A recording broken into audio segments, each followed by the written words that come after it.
It's Dave from CheapWineFinder.com. Another wine review. I think we're doing this on Halloween. This is not a Halloween tasting. This is the start of the holiday season. We got November, December. This is where a bulk of all the spirits, beer, wine, whiskey, vodka, whatever are sold in the United States. There's going to be a mad dash till New Year's Eve, and what I got today is one of the ever-dwindling supply of Trader Joe's import wines. I have the Sauvignon Republic, Marlborough, New Zealand, Sauvignon Blanc 2020. $7.99 at Trader Joe's. Interestingly, there are places where Trader Joe's can't sell wine, and in those places, sometimes you get these Trader Joe's exclusive wines selling at retail shops, and that sells for $12 to $14 at wine retail shops. So that kind of tells you what kind of savings you get from Trader Joe's when that's almost it's almost 50% savings at some point. And this is, according to Trader Joe's, an estate grown. And you can't tell by the back label exactly, but it seems like it just might be an estate-produced New Zealand Sauvignon Blanc. And there's a story about this Sauvignon Republic brand. I'm going to take a sip because it's a really tasty Sauvignon Blanc. It's one of the better ones I've had this year.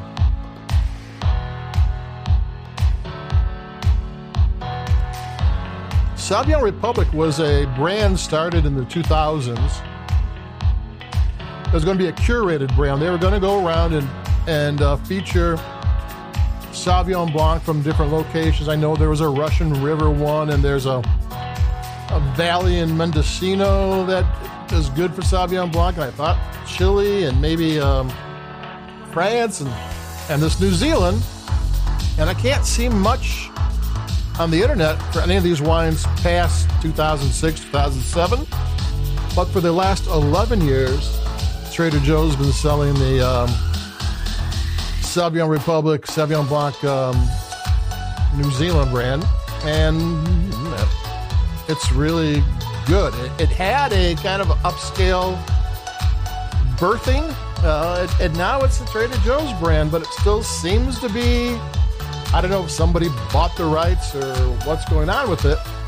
It's a really good Sauvignon Blanc, and I kind of believe that it is an estate produced. It's got really good balance. It doesn't have all that, that grassiness, and sometimes you get spikes in the flavors, and sometimes those spiky flavors are kind of the charm of New Zealand Sauvignon Blanc. But this doesn't have that. This is kind of sleek and balanced, and it's almost, might sound weird, kind of like the Bordeaux Blanc wines. The Bordeaux wines, which are Sauvignon Blanc and Semillon, where there's a smoothness to them. This one's kind of have that, reminds me of that. I'm not saying this is a Bordeaux style wine or anything. It's New Zealand, but it kind of has really good flavors. And one good thing about, I'm sitting here with a glass in my hand, as you bring it to your lips, that aroma from New Zealand Sauvignon Blanc hits your nose, and it's like, oh, it's just one of those juicy, delectable things.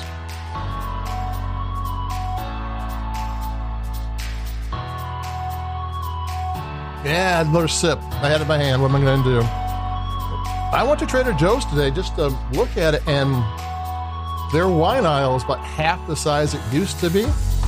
I know it's all the supply chain things happening and stuff coming in from out of the country just isn't getting here. They used to have maybe for their import wines a good 10, 12 feet of shelving of wines. All different countries, everything, and now they're down to like 2 shelf sections. I mean, it's maybe less than 25% of what it used to be, and I was glad to see this Sauvignon Blanc there, because when you don't have many to choose from, it's hard to choose something that you want. And good, that looks interesting, and it turned out to be far more interesting than I thought it was. And even the American brands, there's a bunch of brands that should be coming all at once. when the supply chain figures out, and I know COVID in California, when that hit, the vineyards were okay because you could be 6 feet away in the vineyards when you're picking the grapes. But for the teams to be making the wine, that kind of put a damper on things. And I think, and I'm not positive yet, I haven't read about what's going on yet, I think most of the wineries made their core brands first.